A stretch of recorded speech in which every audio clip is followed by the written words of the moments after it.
Que a bênção do nosso Senhor Deus e Salvador Jesus Cristo deixe sobre vós em todo o tempo. O Senhor do reino convida para o reino num dia de banquete, num dia de festa, todos aqueles que o Senhor do reino ama.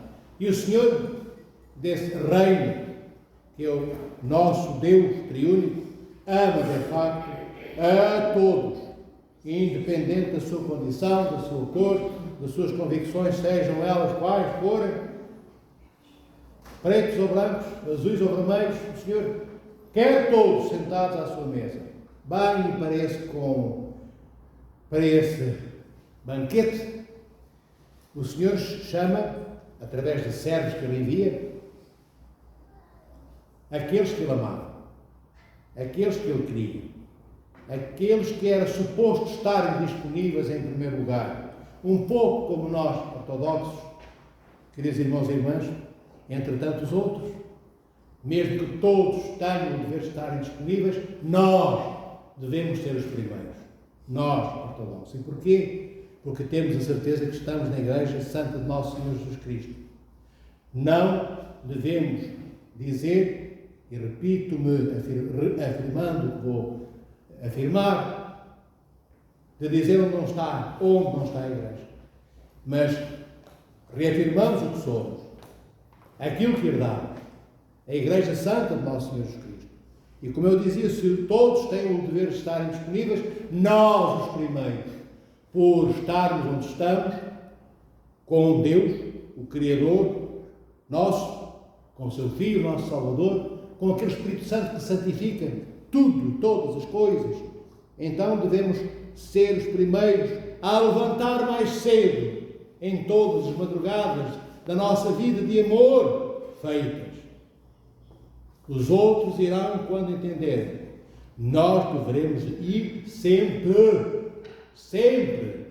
Não fazermos como estes convívios de hoje, diante dos quais o Senhor do Reino pôs a sua vida no convite feito, transportado esse convite pelos servos que levaram as palavras do Mestre adiante daqueles que eram convidados, e eles simplesmente tinham coisas para fazer, tinham negócios, tinham outros interesses, alguns se calhar não vêm no Evangelho, mas somos nós, aquilo que está ali somos nós.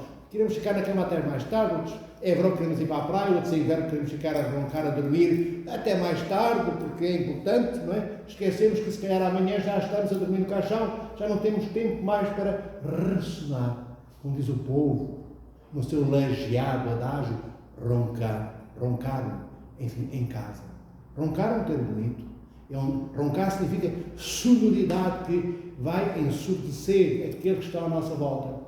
Nós conseguimos fazer isso, mas não conseguimos depois despertar os nossos irmãos e irmãs quando estamos acordados. Despertamos pelo nosso entorpecimento até quando dormimos, amados irmãos e irmãs. Às vezes o nosso ronco é tão grande que até o gato ali foge e o cão se esgueira para outra divisão da casa. Mas quando estamos acordados, procuramos tornar-nos invisíveis, como invisíveis estes servos de hoje se tornaram, pensavam eles, se tornariam diante do Senhor. Esquecem, eles e às vezes nós também, queridos irmãos e irmãs, esquecem eles e nós que não adianta quais os artifícios que nós possamos engendrar. Deus conhece todos os nossos disfarces. É Ele, o Deus que nos criou. Não adianta andarmos trajados de indumentárias estranhas nos amores que não aceitamos, porque é cansativo vivê-los, nas dádivas que não damos porque queremos engordar o nosso comodismo, e nos trajetos que não fazemos, porque decidimos que ainda, tendo a nossa perna fresca, ela está cansada, mentindo à perna e a nós. Só a Deus não conseguimos, como eu disse há pouco. Ele conhece todos os nossos disfarces.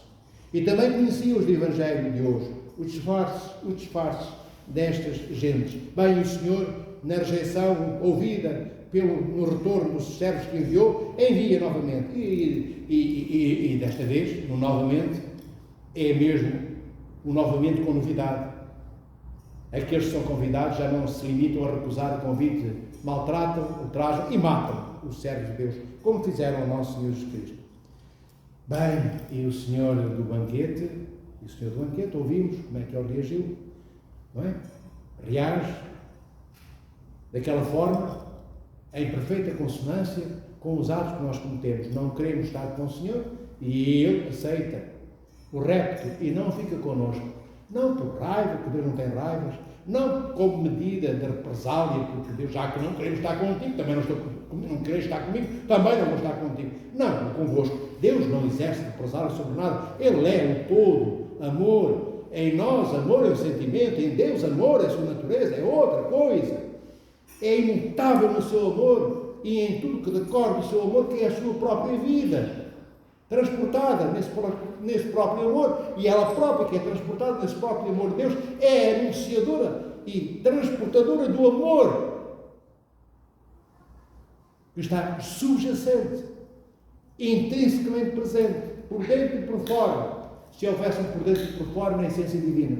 Então, queridos irmãos e irmãs, bem, e o Senhor depois envia os servos chamar quem? Aqueles que não faziam parte da sua família, aqueles que eram estrangeiros, que eram estranhos, e os servos, pela terceira vez, vão pelas valetas afora e trazem todos, os mendigos, os pobres, aqueles que nem conheciam o Senhor, apenas ouvem o convite pela primeira vez, e talvez o nome do Senhor que faz o convite também pela primeira vez, feito nos seus ouvidos. E eles vêm, os pedintes deste mundo, pedintes do amor de Deus, famintos da graça divina, vêm, e aqueles que estão instituídos, deixam-se encarcerar nas instituições religiosas deste mundo, que deixaram já de ser a própria Igreja de Cristo tantas vezes, ainda que o sejam, nas suas raízes ancestrais, deixam de o ser depois na institucionalidade, que deixam depois graçar na vida da própria Igreja, tornando-nos, a nós e às igrejas que pululam por aí, algumas delas até apostólicas, tornando-nos indiferentes, gélidos e frios em função do povo de Deus. Passamos a vida a falar de teologia, dando fórmulas em taparoeiros, coisas completamente secas, onde não está um pingo nenhuma de ênfase, nem da nossa voz, nem do nosso coração, nem do nosso olhar, nem da nossa disponibilidade, queridos irmãos e irmãs. Cristo não é assim. Nós devemos transportar-nos a nós, aceitando o convite que o Senhor do Evangelho hoje faz, e ir ao convite dele. Este convite para este banquete, queridos irmãos e irmãs, no Evangelho de hoje, significa a Sagrada Liturgia. E nós devemos não arranjar subterfúgios, nem artifícios, nem desculpas, nem outras coisas parecidas para protegermos o nosso comodismo. Melhor dizer, Senhor Padre, não me telefone mais, não me incomode, não envie meu irmão meu bater à porta da minha casa, que eu não quero mais ser incomodado por esse Senhor, que é o vosso Deus. E era o meu, e eu cansei, não quero. Melhor, queridos irmãos, dizermos isto, são frontais. Nós sabemos, todos sabem, que nós sabemos que aquele não é o Deus que eu quero amar. Então, para que ir desgostoso? Para que irmos à igreja tantas vezes com uma cara tristonha, cara, como o povo diz, rosto moribundo de amor? Nós devemos, queridos irmãos e irmãs, sermos transportadores da igreja de Deus e transportadores da alegria do Senhor da igreja, que é o próprio Cristo. Aquela alegria que o Senhor tem na cruz, aquela alegria que o Senhor anuncia antes da cruz aos apóstolos, dizendo-lhes que a alegria dele é para eles, apóstolos e discípulos, e através de todos nós, termos a alegria de Cristo em nós de forma inteira e completa. O Senhor diz que quer que nós tenhamos a alegria inteira, completa, que é plena. Então a cruz, queridos irmãos e irmãs, que é o que entenderam certamente os convívio de hoje para rejeitar o convite, a cruz não é razão nem motivo para tristezas, nem saturnidades lúgubres. A cruz é toda ela feita de alegria ainda e de júbilo, que transporta essa alegria. Ainda que haja lágrimas quando a pegamos, como aconteceu com Cristo. O Senhor chorou no jardim de Getsemane, a poucas horas de pegar na cruz.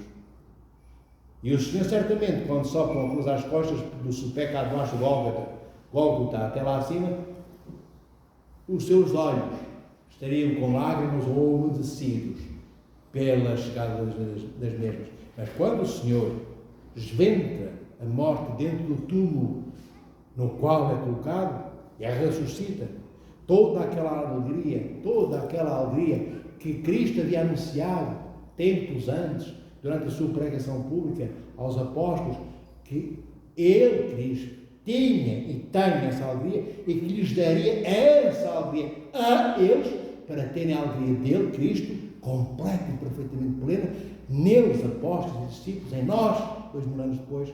É o que o Senhor quis dizer, porque o que Ele deu aos apóstolos, deu à Igreja. E a Igreja transporta tudo, no tempo presente, eterno até nós. Então, amados irmãos e irmãs, nós não podemos ter desculpas, filhos. Melhor dizer, eu não gosto, eu não quero gostar de ti, eu não quero o teu amor para nada, do que inventarmos, não é? Sorrisos falsos, falaciosos, e depois na primeira esquina estamos a dizer mal daqueles a quem demos um sorriso cheio de bolor. Demos uma cara feia, mas que seja inteira. Uma cara feia, feita de feiura íntegra.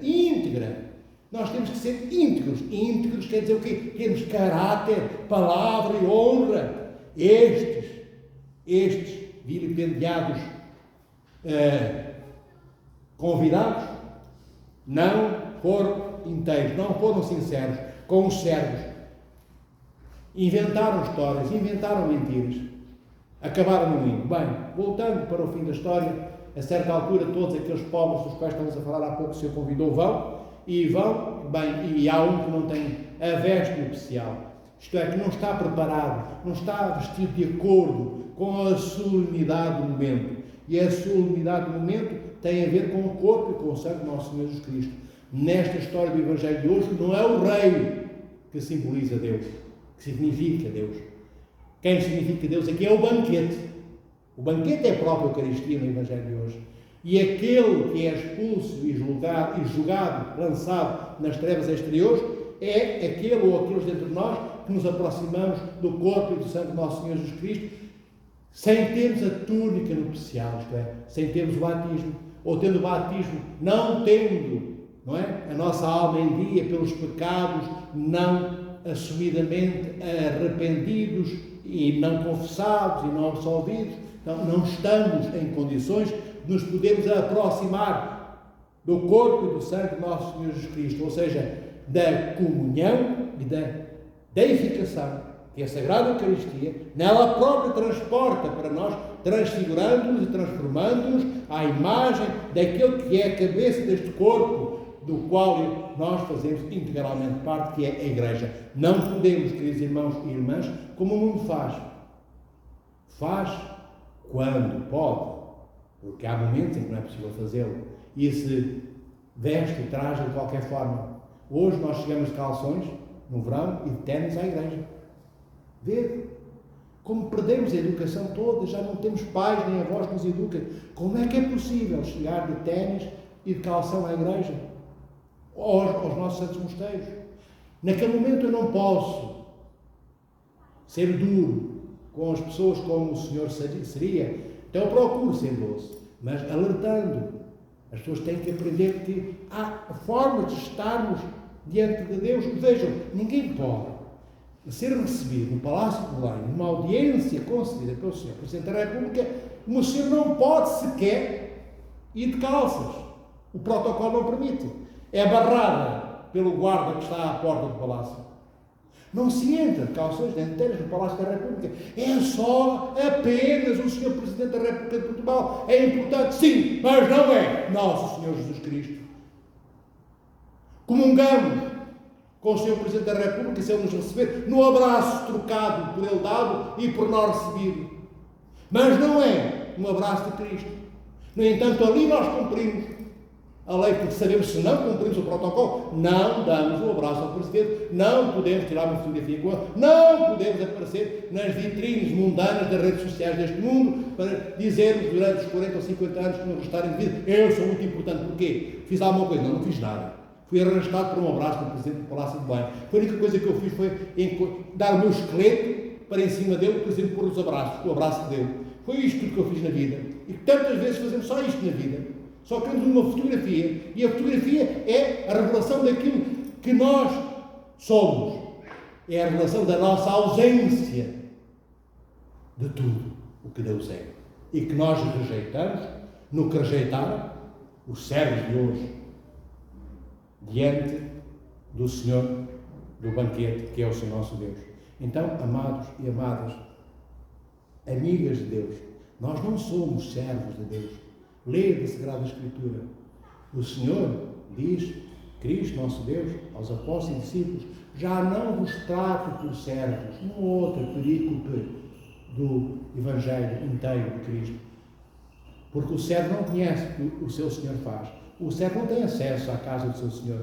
O servo fica fora das paredes da casa do Senhor, diante do qual ele é servo. Diz Cristo, agora trato-vos por amigos. Sois meus amigos. Nós somos dele, não porque decidimos louca, deslocadamente apelidarmos a nós próprios de amigos de Deus. Não! Nós somos amigos de Deus porque Cristo nos diz que somos, que nos chama de amigos. Como é que um amigo, que é verdadeiramente amigo, rejeita estar na presença do amigo que necessita da sua presença? Neste caso, Cristo, da nossa presença. Ele necessita da nossa presença, não enquanto Deus ele não precisa de nada. Ele necessita da nossa presença, porque se nós nos tornarmos presentes diante dele, nós ficamos a saber que se chegarmos até diante de Cristo, aceitando o convite, não rejeitado como os servos de hoje no Evangelho, nós ficamos a aprender, nós ficamos a saber que também podemos ir lá depois, onde Cristo nos pedir que devamos ir, como o Senhor fez com os apóstolos. Os apóstolos não andavam nos discípulos por onde lhes apetecia, em todo o Israel. Eles iam lá levar a boa nova, ou andavam com Cristo, ou iam adiante de Cristo, como aconteceu muitas vezes. O Senhor, antes de chegar a uma cidade, enviava-os para irem a essa cidade em seu nome, preparar o que houver que ser preparado. E nós devemos ser também daqueles que vêm para aprendermos, para depois podermos ser enviados por aquele que nos chama a virmos à igreja. Podemos ser enviados depois pela própria igreja, chegado o devido momento, para anunciarmos a boa nova da ressurreição de nosso Senhor Jesus Cristo. Anunciarmos aquela cruz e o verdadeiro rosto da cruz de Cristo, que é todo ele alegria. Alegria porquê? Porque não se escoa a cruz e a tristeza que está tocando nela, não se escoa na subida para o Gólgota, mas no topo do Gólgota, quando é clode, quando explode, quando o túmulo se abre e apenas a presença do vazio inerente à ausência do corpo do nosso Senhor Jesus Cristo é visto dentro dele. É aí que a cruz se revela na plenitude de todas as suas vestimentas e roupagens. A cruz é a alegria, plena e total. Nós temos que ser aqueles que recebem a alegria de Cristo e transportarmos-la para os nossos irmãos. Igreja não é para cristolhos, queridos irmãos e irmãs, não é para pessoas enfadadas, não é para pessoas chatas, nem aborrecidas, nem que aborrecem e chateiam, por lá gíria, os outros. A igreja é para aqueles que transbordam, mesmo chorando, choram, porque já não conseguem conter tamanha alegria em si. Então sai pelas lágrimas, sai pelo sorriso, sai pelos olhos, sai pela boca, sai pelo braço, sai pelo olhar terno, amoroso e apaixonado de Cristo, já nosso, feito nosso também. Nós temos que transportar a alegria de Cristo, mas para isso temos que começar a querermos ser santos. Ainda não disse que somos santos, nem que começamos a ser. Só disse que temos que começar a querer ser santos. Basta isso. E Cristo já começa a enviar, na medida em que podemos recebê-la, pequeninas porções, pequeninas medidas dessa sua total e plena alegria que Ele quer ver completa em nós. Então, amados irmãos e irmãs, possamos refletir sobre estas parábolas do Evangelho de hoje, esta parábola. E todas as parábolas do Evangelho são todas metafóricas, não são metáforas. Bem, não vos vou dizer hoje que é uma metáfora, mas vou perguntar a alguns de vós no próximo domingo o que é que significa uma metáfora. Se não soubermos, não sabemos o que é que eu estou a falar, mas hoje também não vos vou cansar mais e ir ao Evangelho. Ir ao Google, ir a um dicionário e ver metáfora, o que é que esta coisa significa.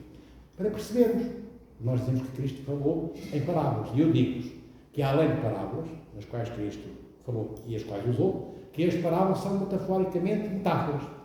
Então temos de saber o que é que isto significa. Bendito seja o reino do Pai, do Filho e do Espírito Santo, eternamente agora e sempre, e pelos séculos dos séculos. Amém.